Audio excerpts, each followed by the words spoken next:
Hi guys, today I'm going to talk about my journey to get into product management. It's my personal journey, so a lot of people might experience different things, but I know that my journey is definitely not the conventional path to product management, so I just want to share that with you guys so that you guys can reference it in the future, or if you guys are just curious about the field itself. In high school, I was always just studying really hard, and I didn't really have a particular path that I was looking at. I just knew that I had to get good grades. I initially thought that I was in the science track because my parents have always talked about, becoming a doctor or a lawyer, a pharmacist, dentist. So I always thought that I would go into that track of things. But then I've never been very strong at math. And so that sort of ruled a lot of options out for me. When I went to college, I thought I was gonna do psychology or biology because I was relatively good at memorizing things.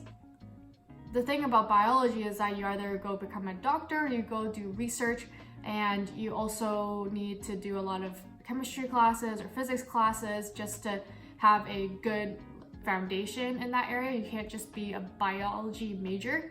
And so I decided that I needed to do something else besides biology. With psychology, I think it's really interesting, but let's be honest here, if you're in the undergraduate level and you're just a psychology major, you'll need to do additional studies, like graduate studies, in order to support that.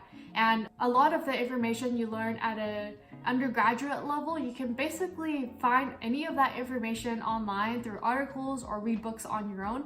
So it's not really a good use of your money in terms of tuition money, especially because I have been paying out-of-state money, so my tuition is like $50,000 a year. So thank you, Mom and Dad. Because of those reasons, those two majors were ruled out for me. My dad actually came and helped me figure out what kind of major I should study. He decided that I should go into business just because after you do your business degree, at least you can get a job right away. And he didn't want to pay like $50,000 over $50,000 for me to go get graduate degree for another $50,000. So that's how I picked my business major. And my dad and I actually toured a couple of universities, and we figured that Berkeley could be a really great school for me. I applied and I got in. So moving forward to getting my first job, I decided that I wanted to go into accounting because accounting was a very stable job, and I took a lot of accounting classes. Accounting made a lot of sense to me because there's always like black and white. There's very little area where it's gray, and I like that there's always a right answer with accounting. You know for sure something is right versus something is wrong. So I like that aspect of accounting. I went in to Ernst & Young and I started my career there. Right off the bat, I did not understand what auditing was. I just thought that it was a very good brand name, and I thought that it would be a great career path for someone that's beginning their career. And that's absolutely true. That is a great start for any young person's career, but it's not for everyone. So when I was going in and I thought that it would be this really glamorous job, it's not what I thought it was. It's a lot of tedious work. You have to really be thorough with your work and double check things. Your whole job is basically to double check other people's work to make sure that they're not doing anything wrong. And those people are your clients, and you have to make sure that you're not stepping on their toes, and at the same time you're doing your work properly. The clients that you interact with really hate you, and hate is a very strong word. They really hate you. I'm using the right word. There's this one lady, I would ask her, "Oh, is this a good time to meet?" Even though I have a meeting set up with her. Her response to me was, "It's always a good time until you guys come over." And to me, as a fresh grad, that was absolutely terrifying. But not only that, the nature of the job is quite demanding. They require a lot of long hours. We were always at the office till like 10 or 11 at night. I'm not super analytical. I have a little bit of creativity in me. So the type of work that I was doing was like very restrictive as to what I can do. And I'm someone who really likes to collaborate with others, to share ideas. And within accounting, there's just not much room for me to grow in that aspect. So because of that, it was really hard for me to do well in that job. So after a year of that, I moved over to this other corporation, and they work on HR, financials, payroll type of products. The software itself is a service to other businesses out there. So we're a B2B company. In this company, I was able to be a business analyst. I got in through a referral. Once I got in, I found out that 4 people had left the team. And so they hired 2 people, me and this other girl, to backfill the 4 people who left. And me and this other girl became really good friends. But I really did not know what business analyst entailed. And to be honest, that role wasn't really a business analyst role either, because as a business analyst, you have to work really heavily with data analysis, like probably a lot of like Excel spreadsheets and SQL, Tableau.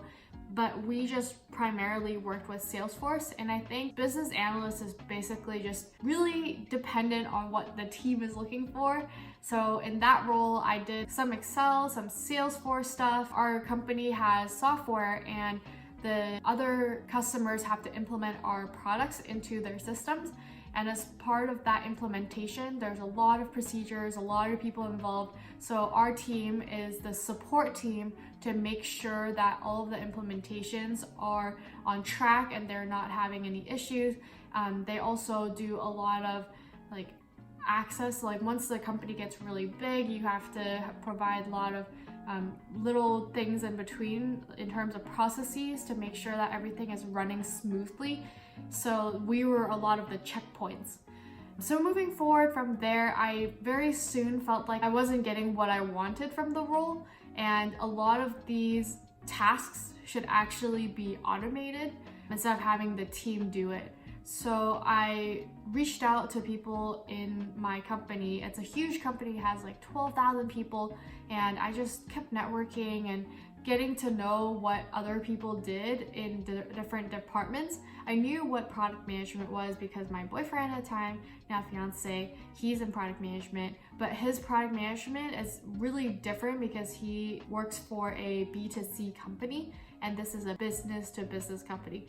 B2C is business to consumer company. So his customers are direct consumers like you and I. Moving forward, I got connected to a couple of people. They talked to me about product management, what the different roles look for, what they need for the specific role. And then I started trying to get work that is more related to that type of job description, just so that I could get my foot in. So I would start asking for projects that involve a lot of project management, making sure that a lot of moving parts are coming together. I would watch videos on the side that's about the product itself so that I could take additional training classes on those. And then I would talk a lot to the people who are already in that role and get tips and tricks on how to market myself as someone who could potentially do the job. So that is very important when you're trying to find a good fit in the job that you want to do.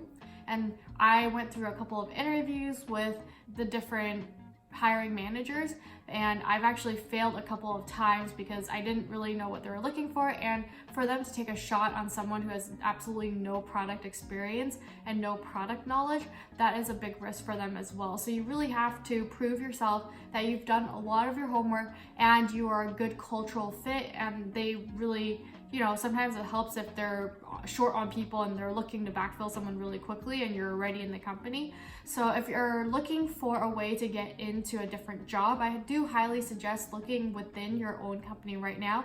And it's always beneficial to have a good relationship with your current manager so that they're supportive of your change and the search of your next opportunity.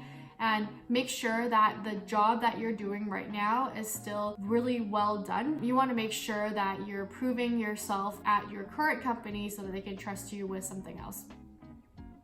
So moving forward, I finally got an offer and I started working in product management, and just picked up things here and there. Originally, it was quite painful because I really didn't know any part of the product or the work itself, and it was a process of just understanding things, finding good mentors, and building rapport with people so that they'd be willing to help you.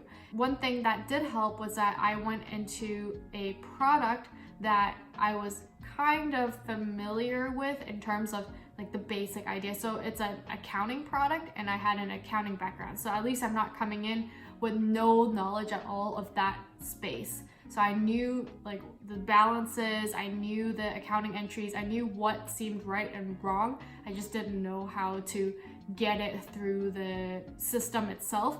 So that really helped. And if you're looking into product management, you should look for a product that you're quite familiar with if you don't have the product management background, because at least you have a leg up there. After that, I was able to go into the next company, which is a startup. And this startup is relatively similar to what I was doing because it's still the same software kind of system, but it's for dealership. Like in a dealership when they sell their car, and then all of the repair orders that come in, the servicing, the parts, all of that, it's a software system for dealerships. I'm still working on the accounting product, but this experience is kind of unique because I get to build something from scratch. So a lot of the items that I saw at Workday, I'm really maintaining the items and doing little enhancements here and there. But in the startup, I really have the opportunity to build something from scratch, which I saw developed already in Workday. So it's kind of a cool experience. So that's my personal journey into product management. I hope that helps you. If you like the content, make sure to like and subscribe to my channel, and I will see you in the next video. Bye!